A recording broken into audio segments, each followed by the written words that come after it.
When Aslan bares his teeth, winter meets its death. The Game of Thrones people in Westeros, I think they need Aslan.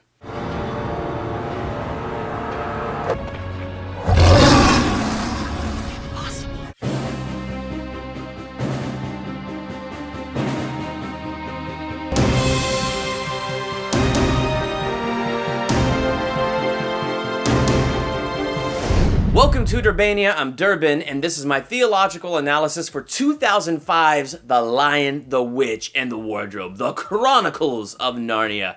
I am excited to dig deep into this movie because, number one, I love this movie. But number two, the Chronicles of Narnia books are just some of my favorite fantasy ever written. I love C.S. Lewis, he's one of my favorite authors, and I love the way that guy writes. When you read the Chronicles of Narnia, they're children's books. The stories are simple, and they're easy to follow, and they're well constructed, and so they're really, really good. But here's the great thing about C.S. Lewis. He took all these heavy theological concepts and wrote children's stories out of them. So when you go through and read them, yeah, you have that simple layer on top. But the more you read the books, the more amazing things you can uncover. The other reason I want to do this 2005 movie is because of those three Narnia movies. This is the one that is actually closest to its source material. It's closest to its book. So I thought, let's do this. And a little warning ahead, I am going to do a lot of combining book stuff with this movie because I can't help myself. I love the book a lot. I love the movie a lot. So I will be meshing those two together. So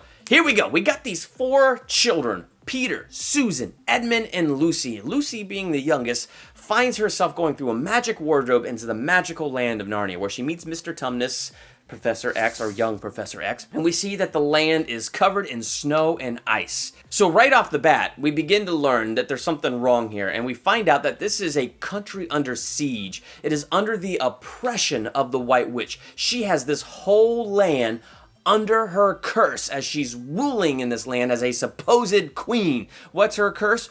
Always winter and never Christmas. What does that even mean? Always winter and never Christmas. Well, I'm from Ohio, and I remember winter where it was cold and there was snow, and I don't miss that because, first off, in the wintertime, it's just cold, okay? That's unpleasant thing number one. Then the days are shorter, so winter is always darker. And then you think snow is pleasant, especially when you get that first snow. But then when it doesn't stop snowing, and now it's part of your daily routine to dig your car out of snow and break the ice off the door, and then drive really slowly down the road because you never know when there's black ice underneath, you begin to realize this is kind of oppressive. When is spring coming? Are you kidding me? And never Christmas. What does that even mean? Christians have chosen to celebrate Christmas on December 25th, the winter solstice. It's one of the shortest days of the year, therefore probably one of the darkest days of the year, and one of the coldest. So on the shortest, darkest, coldest day of the year, we celebrate the greatest and brightest light that has come into our world. We celebrate our hope. So her saying it's always winter and never Christmas is her saying always cold, always dark, always oppressive, nothing to celebrate. This is exactly what she's doing, trying to squash every single bit of their hope. But the creatures and the animals of Narnia continue to hold out hope that the prophecy will be fulfilled. There is a prophecy that two sons of Adam and two daughters of Eve will appear to defeat the White Witch. The two sons of Adam and the two daughters of Eve will sit in the four thrones of Cair Paravel, thus releasing the land from the witch's curse. And how could it do that? It's because sitting on those thrones symbolizes setting the world right again, setting things back in its proper order so things can function how they're supposed to. You see, Narnia isn't Narnia unless a son of Adam or a daughter of Eve is sitting on that throne. And the queen, she's a poser, she's a faker. And she's the most dangerous kind. She looks human, but she's not human. She's really got giantess blood in her. She's not even from Earth. You go back into The Magician's Nephew, you find out she's responsible for destroying her whole flippin' world. This woman is evil, and through a series of events in The Magician's Nephew, she found herself in Narnia where she oppressed it with her evilness. She oppressed it with her power. She oppressed it with her magic. She's oppressing it with darkness, and she's using this lie that she's a daughter of Eve, that she's a human being, as her cover to sit on that throne and be a queen. Now, what I just described, you're going to find more in the book. They don't really bring up the fact that she's not human in the movie. They just, she's an evil queen, but the book makes a big point for you to realize she's a faker. She's not even human, but that's what she bases her claim to rule on. And so their only hope is these 4 children to sit on the thrones of Cair Paravel to dethrone her and set things back in the proper order. But then there's a hitch in this plan. When Edmund betrays his brother and his sisters to the witch, he makes a deal with the witch to bring them to her. Of course you'd have to bring a family. Oh, do you mean Peter would be king too? No. But a king needs servants. And in making that deal and in becoming a traitor, according to the deep magic, the law of the land, he now belongs to her. I find the concept of the deep magic very interesting. The movie gets into it a little bit. There is a deep magic more powerful than any of us that rules over all of Narnia. It defines right from wrong and governs all our destinies. It's the law of the land. It is this thing of order. When I read the book, I feel like it's the law in just the very environment and in creation itself that holds every atom and thing together. But on top of that, it is the thing that sets the order of, it is a son of Adam and daughter of Eve that need to be on that throne. It is the order that makes that prophecy valid, that we need to get them on those thrones. And when you read the books, the Emperor over the Sea is Aslan's great father, and the deep magic is his law of the land. And Aslan, in agreement with this, being the son of the Emperor beyond the sea, sings Narnia into existence with creation. He sings that magic and laces it throughout the land.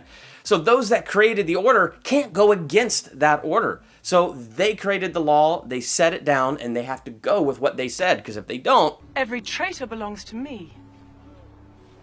His blood is my property. Try and take him then. Do you really think that mere force will deny me my right? Little king. All Narnia will be overturned in fire and water. As it now stands, these children cannot sit on the throne because it has to take all 4, and one of them now, legally, because of his treachery, by the law of the deep magic, belongs to the witch. So something has to be done. But Aslan, knowing this law, singing this law into the entire universe here, he knows what to do. He knows what the deep magic says. That if someone who is truly innocent offers themselves up in place of the one that is guilty, then the claim lifts off that guilty party's head and the deep magic is appeased. That is exactly what Aslan does. But he's the only one that's innocent, so it's himself he offers. And he offers himself because you can tell when he meets these children, he loves these children. He loves Edmund. He cares about Edmund. He cares about setting Edmund free personally. And so he dies. He takes the claim for Edmund, so Edmund is released from the claim. And the witch thinking, oh my gosh, this is even better. Yeah, sure, I'll release the claim from the boy and I'll take you instead. That's an even better deal. Because when you're dead, there's nothing left to ever stand in my way, and I'm taking everything. Except, you gotta read the fine print. And Aslan knew the fine print, that when the innocent offers himself up in the place of the guilty, then death itself will turn backwards and the stone table will crack. And that's what happens. Aslan rises from the dead because he fulfilled the law, because he fulfilled and appeased the deep magic. He rose from the dead and he was able to lead the armies into victory, destroying the White Witch and sitting the 2 sons of Adam and the 2 daughters of Eve on the thrones of Cair Paravel, setting things back right, thus ending the curse and the oppression of the witch. What I love about this whole story is, on the one hand, you can look at it as an allegory. Because isn't that an amazing picture to look at our world? I mean, our Adam and Eve, all they had to say to the serpent in the garden was, shut up and leave. And that's it. That's all they had to say. And we could have been in a whole different world right now. But that is not what happened. They listened to the serpent. They did what the serpent said. Thus, the serpent, the devil, basically, got to become the White Witch and sit on this throne and now bring his curse and his oppression over this world. So what's gonna happen now? I mean, God has spoken. He has set laws in motion, and he's not gonna go against the words that he's spoken. So now we have Jesus who comes into this world, who is 100% innocent and offers himself up on behalf of the guilty. And just like it was with Edmund, he died specifically for Edmund because he cared about Edmund as a person. But that death was also to save and set free the entire land of Narnia. It's that same thing. Jesus offered himself specifically for you.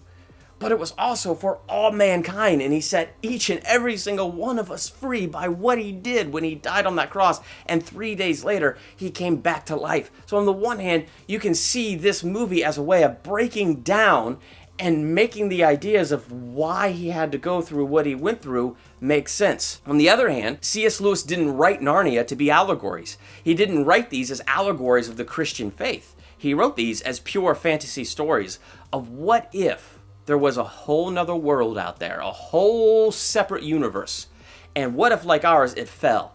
How would he redeem that one? And that is what the story of Narnia is actually about. And one of the things I like about C.S. Lewis's take on that is, as he's writing these fantasy fictional novels, I think he's writing a truth into that. That God is so full of love that he cannot just leave his creations to sit in darkness and oppression. So he wrote an entire fantasy series about a separate universe that fell just like ours.